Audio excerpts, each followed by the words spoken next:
Hello students, সবাই কেমন আছো? আশা করি সবাই ভালো আছো। আমরা শুরু করেছি নিউটনের গতিসূত্র চ্যাপ্টারের অঙ্ক, প্রবলেম সেটের অঙ্ক। আমরা গতদিন প্রবলেম সেট 1-এর প্রথম 5টা অঙ্ক করেছিলাম এবং তোমরা খুব ভালো করেই বুঝেছো। আজকে আমরা 6 থেকে স্টার্ট করব। চলো স্টার্ট করি। অবশ্যই তোমরা কিন্তু নিজের কাছে খাতা, পেন এবং বই আর ক্যালকুলেটর সঙ্গে রাখো। ক্যালকুলেশন নিজে করো, কারণ পরীক্ষা হলে আলটিমেটলি নিজেকেই ক্যালকুলেশন করতে হবে। ঠিক আছে, চলো স্টার্ট করি। দেখো 6 নম্বর অঙ্ক সবাই প্রথমে পড়বে। সবাই পড়ো, মন দিয়ে পড়ো। অঙ্ক নাম্বার 6 কি বলেছে? আমিও পড়ছি, তোমরা পড়ো। 1000 কেজি ভরের একটি বেলুন পৃথিবী পৃষ্ঠের কিছু ওপরে গতিহীন অবস্থায় ভাসছে। ওই বেলুন থেকে 200 কেজি ভরের একটি বস্তু ফেলে দিলে বেলুনটি কত ত্বরণ নিয়ে ওপরে উঠবে? জি এর মান বলেছে 9.8 মিটার পার সেকেন্ড স্কোয়ার। অঙ্ক আমার পড়া হয়ে গেল। এবার তোমাদের অঙ্কের মিনিংটা বুঝিয়ে দিই। কি বলেছে দেখো, প্রথমে বলেছে কেস 1-এ বলেছে একটা বেলুন ভাসছে এবং বেলুনের ভর কিন্তু বলে দিয়েছে m = 1000 কেজি। অ্যাকচুয়ালি বেলুনের ভর প্রচণ্ড বেশি, 1000 কেজি কিন্তু এখানে নাই, প্রচুর বেশি। তো এই ভরের জন্য যে ওজন কাজ করবে, ওজনের জন্য এই বেলুনটার কিন্তু নিচে যাওয়া উচিত ছিল, নিচে পড়ে যাওয়া উচিত ছিল, কিন্তু নিচে পড়ছে না, ভাসছে। তার মানে বেলুনের ওজন কাজ করছে নিচে, এই ওজন হচ্ছে mg। নিশ্চয় ওপরে কোনো বল কাজ করছে, যে বলটা ওজনকে কি করছে? প্রশমিত করছে বা প্রতিমিত করছে, যার ফলে এই বেলুনটা কিন্তু এখানে ভাসতে পারছে। অ্যাকচুয়ালি ওজনের উল্টো দিকে কি কাজ করবে? বেলুন রয়েছে বায়ুতে, বায়ু হচ্ছে এক প্রকারের প্রবাহী, তাই না? আর যে কোনো প্রবাহী কিন্তু বস্তুর উপর একটা প্লবতা প্রয়োগ করে। তোমরা জানো জলের মধ্যে কোনো জিনিসকে রেখে দিলে জল কিন্তু ঊর্ধ্বমুখী একটা ঘাত প্রয়োগ করে, যাকে বলা হয় প্লবতা। ঠিক একই রকমভাবে বায়ুর মধ্যেও যদি কোনো বস্তু থাকে, বায়ু কিন্তু ঊর্ধ্বমুখী একটা ঘাত প্রয়োগ করে, যার নাম প্লবতা। এই সেই প্লবতা হচ্ছে, আমি ধরলাম এফ। ঠিক আছে, তাহলে এফটা কি? প্লবক বল। আমি এখানে লিখে দিচ্ছি প্লবক বল। তাহলে এই প্লবক বল কি করছে? এই বেলুনের ওজনকে প্রশমিত করছে। তার মানে বেলুনটা যদি সাম্যাবস্থায় থাকে, তাহলে আমরা বলতেই পারি যে ঊর্ধ্বমুখী প্লবক বল আর নিম্নমুখী ওজন পরস্পর সমান। সমান না হলে কোনো বস্তু কিন্তু সাম্যাবস্থায় থাকবে না। যদি প্লবক বল বেশি হয় তাহলে বেলুনটা ওপরে উঠবে, যদি ওজন বেশি হয় তাহলে বেলুন কিন্তু নিচে নামবে, নিচে ত্বরণ নিয়ে নামবে। যেহেতু ভাসছে, তাই আমরা বলতেই পারি যে বেলুনের ক্ষেত্রে, অর্থাৎ বেলুনের উপর লব্ধি বল শূন্য। লব্ধি বল শূন্য মানে হচ্ছে ঊর্ধ্বমুখী বল = নিম্নমুখী বল। তাহলে মাথায় রাখবে, যদি কোনো বস্তু সাম্যাবস্থায় থাকে তাহলে সেই বস্তুর উপর লব্ধি বল শূন্য হয়। আর লব্ধি বল শূন্য হয় মানে হচ্ছে ডান দিকের বল = বাম দিকের বল, ওপরের বল = নিচের বল। ঠিক আছে, তো চলো এখানে ডান বা বামে কোনো বল নেই, ওপরে আছে এফ মানে প্লবক বল, নিচে আছে mg। তাহলে ওপরের বল = নিচের বল, এই দুটো যদি সমান হয়ে যায় তাহলে বস্তু সাম্যাবস্থায় থাকবে। অর্থাৎ ওপরের বলকে নিচের বল কি করবে? প্রতিমিত করবে, ক্যান্সেল করবে। ফলে লব্ধি বল কত হয়ে যাবে? শূন্য হয়ে যাবে, শূন্য। ঠিক আছে, তো আশা করি বুঝতে পেরেছো। এখান থেকে তোমরা এফটা বের করে নাও। তাহলে এম এর মান 1000 আর জি এর মান 9.8, তাহলে এটা হয়ে যাবে 98 এবং সঙ্গে দুটো শূন্য। তাহলে এটা কিন্তু প্লবক বলের মান বেরিয়ে গেল এবং পাশে লিখে দাও নিউটন। তারপর কেস 1 থেকে কিন্তু আমরা পেয়েছি প্লবক বলের মান এফ, তাই না? এবার দেখো কেস 2-এ কি বলেছে? কেস 2-এ বলেছে যে বেলুন থেকে একটা বস্তু ফেলে দেওয়া হলো। তো বেলুনের মধ্যে কোনো বস্তু ছিল, নতুবা বেলুনের ভরটা এত হবে না। তাই না? তো বেলুন থেকে একটা বস্তু ফেলে দেওয়া হলো এবং সেই বস্তুর ভর কিন্তু 200 কেজি। এবার বেলুনের ভর প্রথমে ছিল 100 কেজি, সরি 1000 কেজি। তো এখান থেকে 200 কেজি ভরের বস্তু ফেলে দিলে এখন বেলুনের ওজন দাঁড়াবে, ভর দাঁড়াবে 800 কেজি। ঠিক আছে, দেখো ভালো করে দেখো, বেলুন থেকে 200 কেজি ভরের বস্তু ফেলে দিয়েছি, তা 200 বাদ দিলাম। বেলুনের অরিজিনাল ভর কত ছিল? 1000 কেজি। 1000 থেকে 200 বাদ দিলে 800 কেজি। তার মানে কেস 2 এ বেলুনের ভর হচ্ছে 800 কেজি। সেই 800 কেজির নাম দিয়েছে আমি এম প্রাইম। এবার বেলুনের ওজন কিন্তু নিচে কাজ করছে এম প্রাইম জি, প্লবতা কিন্তু উপরে কাজ করছে এফ। এবার যেই আমি বেলুন থেকে একটা বস্তু ফেলে দিলাম, সেই বেলুনটা ওপরে উঠতে শুরু করলো একটা ত্বরণ নিয়ে, ওপরে উঠতে শুরু করলো একটা ত্বরণ নিয়ে, ওপরে উঠতে শুরু করলো একটা ত্বরণ নিয়ে। তার মানে বুঝে নিতে হবে, যেহেতু ওপরে একটা ত্বরণ রয়েছে, তার মানে লব্ধি বল ওপরে কাজ করছে। কি বললাম? যেহেতু ওপরের দিকে ঊর্ধ্বমুখী একটা ত্বরণ আছে, তাই ওপরের দিকে একটা লব্ধি বল ক্রিয়াশীল। এবার দেখো, আমরা সচক্ষে দেখতে পাচ্ছি যে বেলুনের উপর দুটো বল কাজ করছে, একটা ওপরে প্লবতা, একটা নিচে ওজন। যেহেতু বস্তু ওপরে যাচ্ছে ত্বরণ নিয়ে, তার মানে ওপরের বলটা বড়, নিচের বলটা ছোট। ওপরের বলটা বড়, নিচের বলটা ছোট, তাহলে বড় বল থেকে ছোট বল বাদ দাও, তাহলে পেয়ে যাবে লব্ধি বল। তার মানে লব্ধি বল ইকুয়াল টু আমরা কি জানি? দেখো, লব্ধি বল ইকুয়াল টু আমরা জানি এম এ। এখানে বস্তুর যে বেলুন আছে, বেলুনের ভর এম প্রাইম, ত্বরণ এ। ঠিক আছে, তো লব্ধি বল কি করে বের করব? লব্ধি বল ওপরের বল থেকে নিচের বলটা মাইনাস করব। ওপরের বল কি আছে? এফ, নিচের বল কি আছে? এম প্রাইম জি, মাইনাস করব। কেন মাইনাস করব? কারণ দুটো বিপরীতমুখী বল, আর বিপরীতমুখী বলের ক্ষেত্রে একটা থেকে আরেকটা মাইনাস করলে লব্ধি বল পাওয়া যায়। তো কোনটা থেকে কোনটা মাইনাস করব? বড় বল থেকে ছোট বল মাইনাস করব। তো এফ থেকে এফ এম প্রাইম জি মাইনাস করলাম। কেন এফটা বড়? কেন? কারণ ত্বরণ কোন দিকে কাজ করছে? ওপরের দিকে। যেহেতু ওপরের দিকে ত্বরণ কাজ করছে, তার মানে লব্ধি বলের মানটাও ওপরে, তাই না? আর লব্ধি বলের মান ওপরে, মানে ওপরের বলটাকে অবশ্যই বড় হতে হবে নিচের বলের থেকে, তাই না?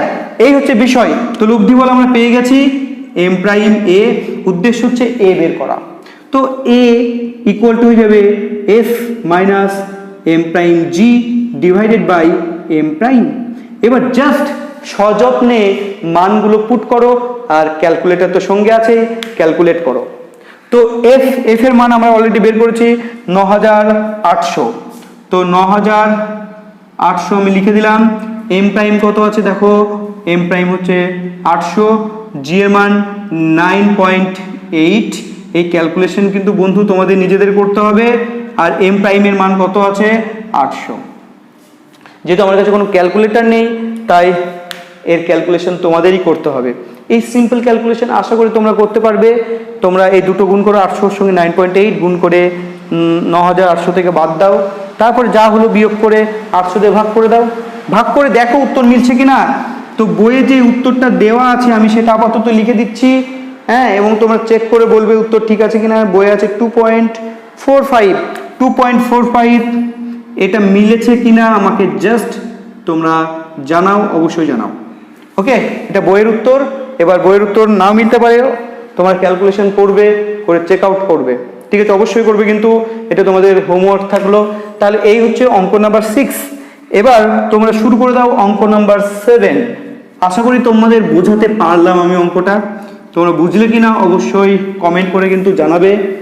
ওকে, তাহলে আমি বুঝতে পারবো যে আমার পড়ানো তোমার কতটা কাজে লাগছে। ক্লিয়ার? চলো অঙ্ক নাম্বার এবার 7।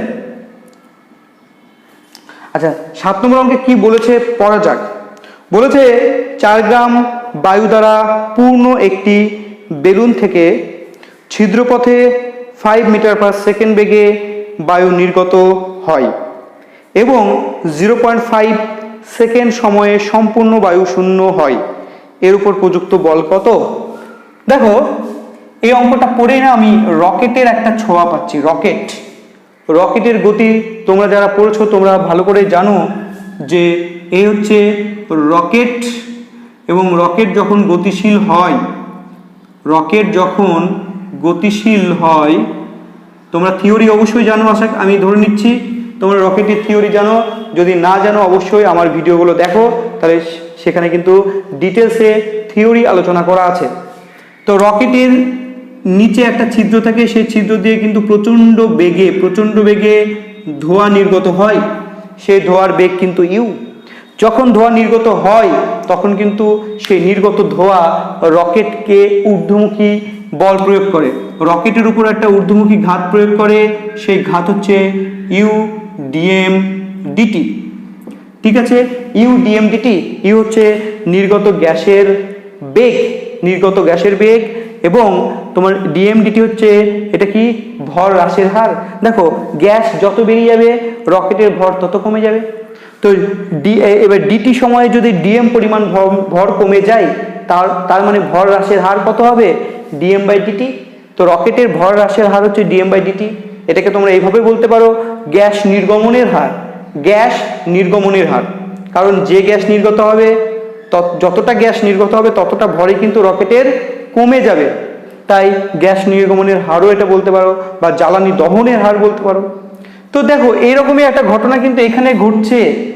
খুব ভালো করে খেয়াল করলে দেখতে পাবে বেলুনের মধ্যে আগে বেলুনের ভর ছিল এম ইকুয়াল টু, যদি বইটা খেয়াল করি এম এর মান লেখা আছে অঙ্ক নাম্বার কত 7, এম এর মান লেখা আছে কত 4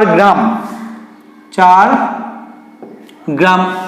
ঠিক আছে, আচ্ছা এবার এর মধ্যে কি আছে, এই বেলুনের মধ্যে আছে বায়ু এবং বেলুনে একটা ছিদ্র আছে, এই ছিদ্র দিয়ে বায়ু নির্গত হচ্ছে এবং কত বেগে নির্গত হচ্ছে, ইউ ইকুয়াল টু বলে দেওয়া হয়েছে, ইউ ইকুয়াল টু কত দেখো 5 মিটার পার সেকেন্ড বেগে নির্গত হচ্ছে। তার মানে গ্যাস যখন নির্গত হবে, বেলুন থেকে গ্যাস যখন নির্গত হবে তখন কিন্তু অবশ্যই এই নির্গত গ্যাস বেলুনের উপর একটা ঊর্ধ্বমুখী বল প্রয়োগ করবে, ঊর্ধ্বমুখী বল এফ প্রয়োগ করবে এবং আমরা কিন্তু এর সঙ্গে ম্যাচ করাতে পারছি। তাই এই ঊর্ধ্বমুখী বলের মান হয়ে যাবে ইউ ডিএম ডিটি। ঠিক আছে, আচ্ছা এবার ইউ এর মান বসিয়ে দাও, ইউ এর মান হচ্ছে 5, ডিএম মানে পুরো গ্যাস শূন্য, বায়ু শূন্য হয়ে যায় মানে সম্পূর্ণ গ্যাস বেরিয়ে যায়। ভেতরে কতটা গ্যাস ছিল 4 গ্রাম, আর সবটাই বেরিয়ে যায়। তবে তোমার হচ্ছে ভর কতটা হারিয়ে ফেলে 4 গ্রাম ভর হারিয়ে ফেলে। গ্রামকে যদি আমরা কেজিতে কনভার্ট করি তাহলে 1000 দিয়ে ভাগ করতে হবে, মানে 10 টু দি পাওয়ার -3 দিয়ে গুণ। 1000 দিয়ে ভাগ মানে 10 টু দি পাওয়ার -3 দিয়ে গুণ। তার মানে এটা ভর হ্রাস হয়ে গেল, পুরো গ্যাসটাই বেরিয়ে গেল, এই 4 গ্রাম গ্যাসটাই বেরিয়ে গেল, মানে হচ্ছে এটা ভরের হ্রাস। কত সময় হচ্ছে, নিচে রয়েছে সময় কত দেখো, এখানে বই একদম পরিষ্কার লেখা আছে 0.5 সেকেন্ড। এবার সিম্পল ক্যালকুলেশন আমরা করব। যদি সিম্পল ক্যালকুলেশন করি তাহলে এটা দাঁড়াচ্ছে 5 × 4, এই দশমিকের জন্য আচ্ছা 10 টু দি পাওয়ার -3 ছিল, বসিয়ে দাও। দশমিকের জন্য একটা 1 0 আর নিচে দশমিক উঠে যাবে 5 কেটে দাও, তাহলে এটা হয়ে যাচ্ছে 4 × 10 টু দি পাওয়ার -2, তার মানে 0.04 সম্ভবত 0.04। উত্তর আমরা দেখে নেব, উত্তর কত আছে 0.04, একদম সঠিক উত্তর মিলে গেছে। তার মানে বেলুনের উপর ঊর্ধ্বমুখী বল কত হয়ে যাবে, সেটা হয়ে যাবে 0.04 নিউটন। বুঝতে পারলে কি পারলে না অবশ্যই তোমাদের কমেন্ট চাই। ঠিক আছে, চলো তার মানে আমরা 7 নম্বর অঙ্কটাও সলভ করলাম। ফর্মুলা হচ্ছে F equal to U DM DT. চলো এবার নেক্সট অঙ্ক নাম্বার 7 তো হলো, অঙ্ক নাম্বার 8। সবাই পড়ে নাও, অঙ্ক করো। অঙ্ক নাম্বার 8 কি বলা হয়েছে অঙ্কে, খুব ভালো করে মন দিয়ে পড়ো।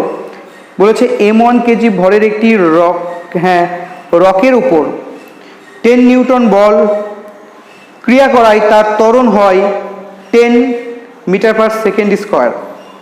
তার মানে প্রথম লাইনে মানে কেস 1 বা পার্ট 1 যাই বলো না কেন, সেখানে বলেছে একটা রক আছে, রক মানে হচ্ছে পাথর, তাই না, পাথর যেটা আমি জানি।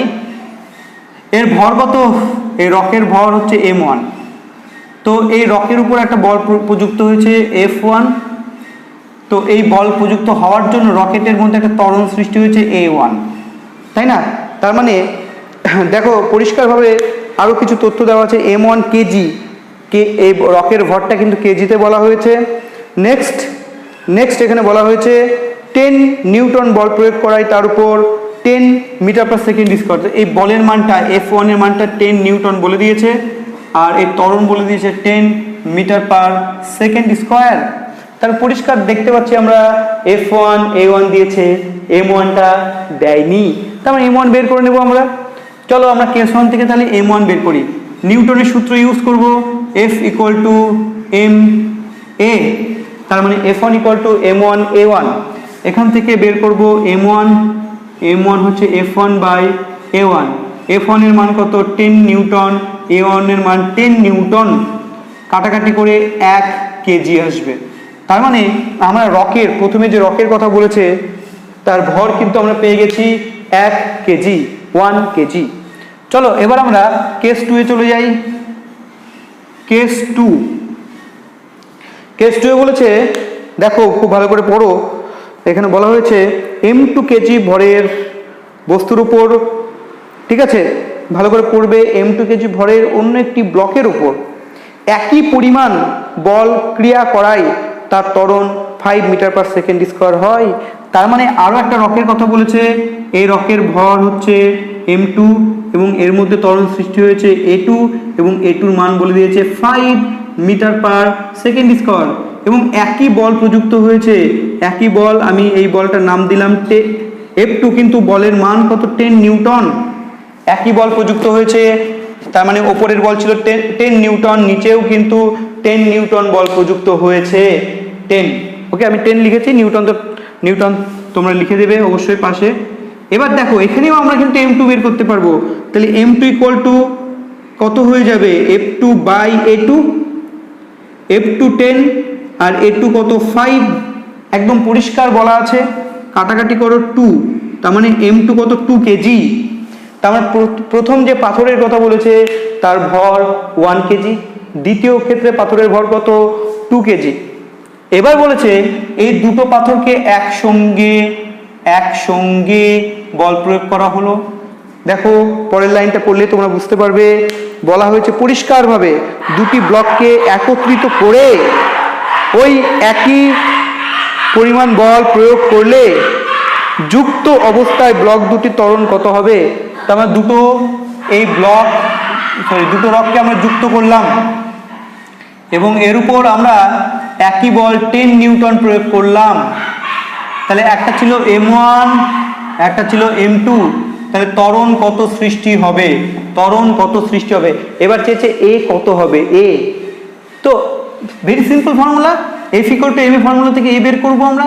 a equal to f by total mass m, ত্বরণ ইকুয়াল টু বল বাই ভর। বল কত? টোটাল বল হচ্ছে 10 নিউটন, ভর হচ্ছে দুটোর ভর একত্রিত কাজ করবে। তার প্রথমটা ভর 1 কেজি, দ্বিতীয়টার ভর 2 কেজি, টোটাল হয়ে যাবে 3 কেজি। 10/3 মানে 3.333 চলতেই থাকবে মিটার পার সেকেন্ড স্কোয়ার। বাস, সিম্পল অঙ্ক ছিল। 3টে স্টেপে আমরা অঙ্ক সমাধান করলাম। ওকে, আশা করি বুঝতে পারবে, ভেরি সিম্পল অঙ্ক। এবার আমরা চলে আসব পরবর্তী অঙ্কে। পরবর্তী অঙ্ক আমরা করব অঙ্ক নাম্বার, এটা ছিল 8। এবার আমরা অঙ্ক নাম্বার 9 নিয়ে ডিসকাস করব। অঙ্ক নাম্বার 9। তোমরা কেমন আছো? ফাইন অর নট বলো। চলো অঙ্ক নাম্বার 9। তো 9 নম্বর অঙ্কে কি বলেছে দেখা যাক। বলেছে একটি ট্রাক স্থির অবস্থা থেকে একটি পাহাড়ের ওপর থেকে স্থির ত্বরণ নিয়ে নামতে থাকলো। ট্রাকটি 20 সেকেন্ডে 400 মিটার পথ অতিক্রম করলো। তাহলে দেখো ট্রাক স্থির অবস্থা থেকে যাত্রা শুরু করেছে, মানে ট্রাকের প্রাথমিক বেগ ইউ ইকুয়াল টু বলে দিয়েছে 0। স্থির অবস্থা যেহেতু তাই ইউ ইকুয়াল টু 0। এবার বলছে ট্রাক 20 সেকেন্ড সময়ে কত পথ অতিক্রম করেছে? 400 মিটার পথ অতিক্রম করেছে, তাই না? এবার ট্রাকের ত্বরণ কত, ট্রাকের ভর যদি 7000 কেজি হয় তাহলে তার উপর প্রযুক্ত বল কত হবে।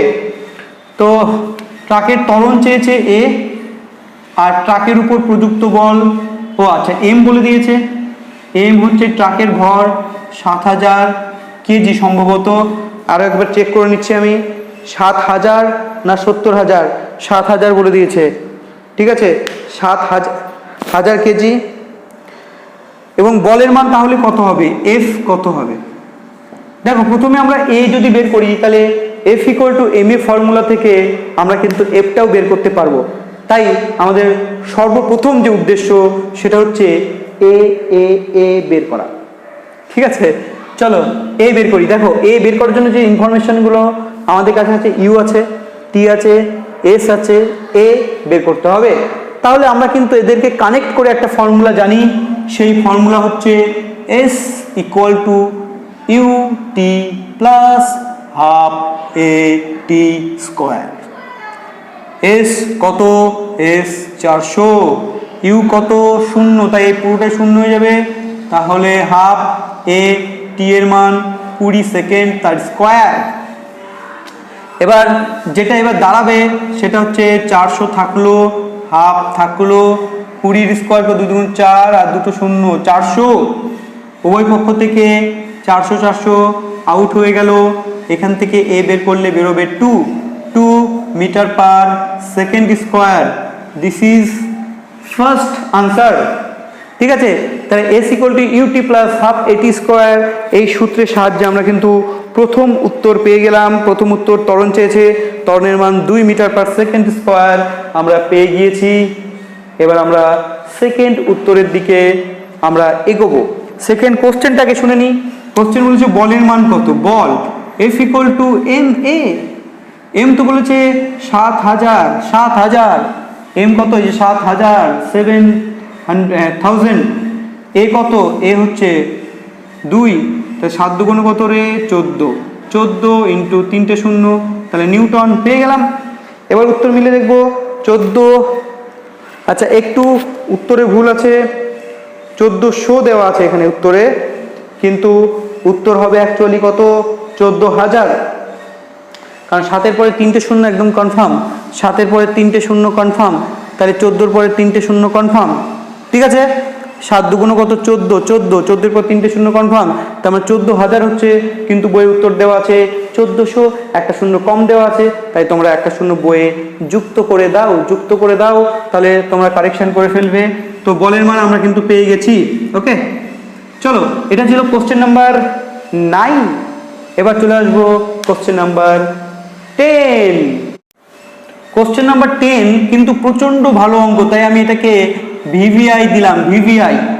তো চলো অঙ্কটা আমরা পড়ি। কি বলেছে, স্থির অবস্থায় থাকা 4 কেজি ভর বিশিষ্ট একটি হাতুড়ি 50 সেন্টিমিটার উচ্চতা থেকে পড়ে অনুভূমিক তলে আংশিক কি বলেছে, আংশিকভাবে গাঁথা একটি পেরেককে আঘাত করে 0.1 সেকেন্ডে থেমে গেল। পেরেকের ওপর বল কত প্রযুক্ত হলো। তাহলে দেখো বিষয়টা এরকম, একটা পেরেক আছে, তো আমি মোটামুটি একটা পেরেকের ধারণা তোমাদের দিচ্ছি, ওকে।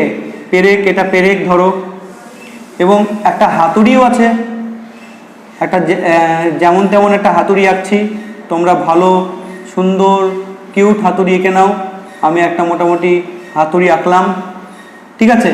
তো এবার প্রশ্ন হচ্ছে এই হাতুড়ি আর পেরেকের মধ্যে ডিস্ট্যান্স মানে কতটা ছিল, সেটা কিন্তু একদম পরিষ্কার বলে দিয়েছে 50 সেন্টিমিটার।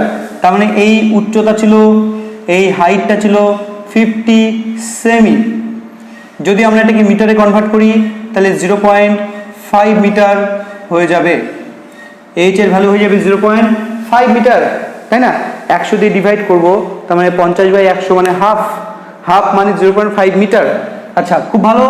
যখন হাতুড়িটা জাস্ট ওপরে ছিল, স্থির অবস্থায় ছিল, এইভাবে জাস্ট হাতুড়ি দাঁড় করিয়ে রেখেছি আমি, তারপর ছেড়ে দিলাম। ছেড়ে দিলে যত নিচে আসবে হাতুড়ি তত বেগ অর্জন করবে, বেগ তত বাড়তে থাকবে, বাড়তে যখন এই হাতুড়িটা হচ্ছে এই পেরেককে স্পর্শ করবে তখন কিন্তু সে একটা বেগ লাভ করবে এবং সেই বেগটা কত ভি ভি ভি। তাহলে বেগ হচ্ছে ভি। তা ভি বেগ অর্জন করার জন্য হাতুড়িকে কত উচ্চতা থেকে ফেলা হয়েছে 50 সেন্টিমিটার, তাই না? হাতুড়ি যে নিচে পড়বে অবাধে নিচে পড়বে, আর অবাধে পতনশীল বস্তুর ক্ষেত্রে ত্বরণ অভিকর্ষজ ত্বরণের সমান এবং সেটাকে আমরা জি দিয়ে লিখি। জি এর মান 9.8 বা 10 ধরতে পারো। এবার এখানে জানা নেই যে কি ধরে অঙ্ক করা আছে, সম্ভবত 10 ধরে অঙ্ক করা আছে। তো যাই হোক, এবার একটা ফর্মুলা আমাদের কাছে আছে, আমরা ভিটা বের করতে চাই। V square equal to U square plus 2GH 2GH। দেখো অ্যাকচুয়ালি মেন ফর্মুলাটা কি, V square equal to U square plus 2AS। S এর পরিবর্তে আমরা এইচ লিখেছি আর এর পরিবর্তে আমরা জি লিখেছি। এটা ত্বরণ, এখানে আমরা অভিকর্ষজ ত্বরণের কনসেপ্ট আনবো, তাই অভিকর্ষজ ত্বরণকে এ দিয়ে না লিখে জি দিয়ে লেখা হয়, তাই এর পরিবর্তে আমরা জি লিখেছি। আর উচ্চতার যেহেতু ব্যাপার আছে তাই এস এর পরিবর্তে আমরা লিখেছি এইচ। আচ্ছা, এবার এখান থেকে আমরা অন্তিম বেগ ভি বের করব। তো V square equal to U এর মান তো 0, তবে 2, জি এর মান 10 বসালাম, আর এই 0.5 মিটার মানে হাফ মিটার, 1/2 মিটার, 2 কেটে দাও, তাহলে উত্তর 10। তাহলে V equal to √10 metre per second. ঠিক আছে, এটা হলো বেগ যখন হাতুড়ি হচ্ছে পেরেককে আঘাত করলো। এবার দেখো হাতুড়ি যখন পেরেককে আঘাত করবে ওই মুহূর্তে বেগ কত, ওই মুহূর্তে বেগ এটা √10। এবার হাতুড়ি কতক্ষণ পেরেকের সংস্পর্শে ছিল সেটা কিন্তু পরিষ্কার বলে দেওয়া হয়েছে, T equal to 0.1 second. 0.1 second একটু দেখে নেবে, টি ইকুয়াল টু কত 0.1 সেকেন্ড। হ্যাঁ, এবং আলটিমেটলি যখন হাতুড়ি 0.1 সেকেন্ডে এসে একটা ঘাত প্রয়োগ করলো, তাই না, বলের ঘাত প্রয়োগ করলো। এবার প্রশ্ন হচ্ছে তারপর হাতুড়ি থেমে গেল, হাতুড়ির অন্তিম বেগ। আরও একটা জিনিস বলে দিই, এটা প্রাথমিক বেগ, ঠিক আছে। আর এটা হচ্ছে যখন হাতুড়ি স্পর্শ করবে, হাতুড়ি যখন এই পেরেককে স্পর্শ করবে তখন বেগ হচ্ছে ভি, এটাকে ইন্টারমিডিয়েট বেগ। তারপরে হাতুড়িকে আঘাত করার পরে পেরেক আবার থেমে যাবে এবং তাই বলতে পারো পেরেকের ফাইনাল বেগ, ফাইনাল ভিএফ, সেটা কিন্তু 0। সরি, পেরেক নয়, হাতুড়ির ফাইনাল বেগ কত 0, ফাইনাল একদম। তাহলে আবার দেখো, হাতুড়ি শূন্য বেগ নিয়ে যাত্রা শুরু করে যখন হাতুড়ি পেরেককে স্পর্শ করলো তখন বেগ ও পেল ভি। তো যাই হোক, এই বেগটা আমি না ভি দিলাম, ইন্টারমিডিয়েট একটা বেগ। তারপরে হাতুড়ি কি হবে, হাতুড়ি আবার পেরেককে আঘাত করে থেমে যাবে, তো একেবারে ফাইনাল বেগ কত হাতুড়ির 0। ঠিক আছে, তো হাতুড়ির তাহলে ভরবেগের পরিবর্তন কে ঘটাচ্ছে, পেরেক না, পেরেককে আঘাত করার পরেই হাতুড়ির মানে বেগের পরিবর্তন হচ্ছে। তো এবার দেখো বলের যে ফর্মুলা, বল ইকুয়াল টু বলের ঘাত বাই, বা এভাবে করতে পারো ভরবেগের পরিবর্তন ডেল্টা পি বাই সময়টি। তো ভরবেগের পরিবর্তন মানে কি, যখন হাতুড়ি একদম পেরেকে স্পর্শ করলো তখন ভরবেগ কত এম ইন্টু ভি, ভরবেগ কত এম ইন্টু ভি। আর একদম ফাইনাল ভরবেগ কত M into V F. Final বেগ তো 0, ফাইনাল বেগ হাতুড়ি লাস্টে থেমে গেছে, হাতুড়ি হচ্ছে পেরেককে আঘাত করে ফাইনালি কি থেমে গেছে, মানে হচ্ছে কি এর ফাইনাল বেগ 0। তো ভরবেগের পরিবর্তন বাই সময়।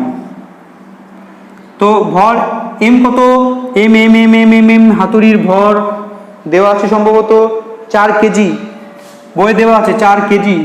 ভি কত, ভি হচ্ছে √10, ভি √10 মাইনাস, যেহেতু ভিএফ 0 তাহলে এম ইন্টু ভিএফ 0ই হবে। সময় কত 0.1। এবার যদি আমরা এটাকে ক্যালকুলেশন করি তাহলে ক্যালকুলেশন করলে কত দাঁড়াচ্ছে সেটা তোমাদের নিজেদেরকে ক্যালকুলেট করতে হবে। তো এটা তোমার হচ্ছে 4 ইন্টু √10, ঠিক আছে। √10 এর মান মোটামুটি কত ধরতে পারি, 3 3 9 মানে 3 4 12, 12 মানে 100, মানে উত্তর আশা করি মিলে যাবে, তোমরা এটা করবে, উত্তর মিলে যাবে। তো এটা যেটা আসবে পয়েন্টের জন্য উপরে একটা 10 চলে আসবে বাই 1, তার মানে এটা 40√10। 40√10 এর ভ্যালু তোমরা নিজেরা একটু ক্যালকুলেট করে দেখো কত হচ্ছে। আশা করি এটা উত্তর মিলে যাবে। এই যে পয়েন্টের জন্য উপরে 10 নিলাম, তাহলে নিচে 1, জাস্ট আমি পয়েন্ট উঠালাম, তাহলে 40√10 পেয়ে গেলাম। তো এটাই হচ্ছে বলের মান। তো এটাই চেয়েছে, দেখো পেরেকের উপর কত বল প্রযুক্ত হলো নির্ণয় করো। তো আশা করি তোমরা এই ভ্যালুটা ক্যালকুলেট করতে পারবে ক্যালকুলেটরের সাহায্যে। √10 এর ভ্যালু 3 4 12, মানে মিলে যাবে উত্তর মোটামুটি, ঠিক আছে, উত্তর মিলে যাবে। এই হচ্ছে অঙ্ক, দেখে নাও পুরো অঙ্কটা খুব ভালো করে একবার স্ক্যান করে নাও, সুন্দর করে দেখে নাও যে কি করেছি আমি।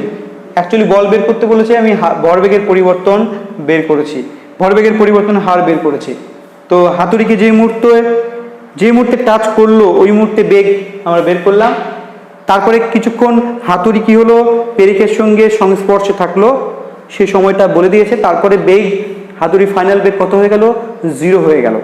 বাস এই হচ্ছে অঙ্ক। এবার আমরা পরের দিন বাকি অঙ্কগুলো করব। আশা করি তোমরা এই পর্যন্ত 10 নম্বর পর্যন্ত বুঝতে পেরেছো। আমরা এরপরে বাকি অঙ্ক করব। তো কেমন লেগেছে আজকের ক্লাস তোমরা কিন্তু অবশ্যই বলবে। পুরো ক্লাস আশা করি তোমরা দেখেছো। যদি আরও ক্লাস পেতে চাও অবশ্যই সেটা বলো, আমরা ধীরে ধীরে আমরা কিন্তু কভার করব। বাই, সবাই খুব ভালো থেকো।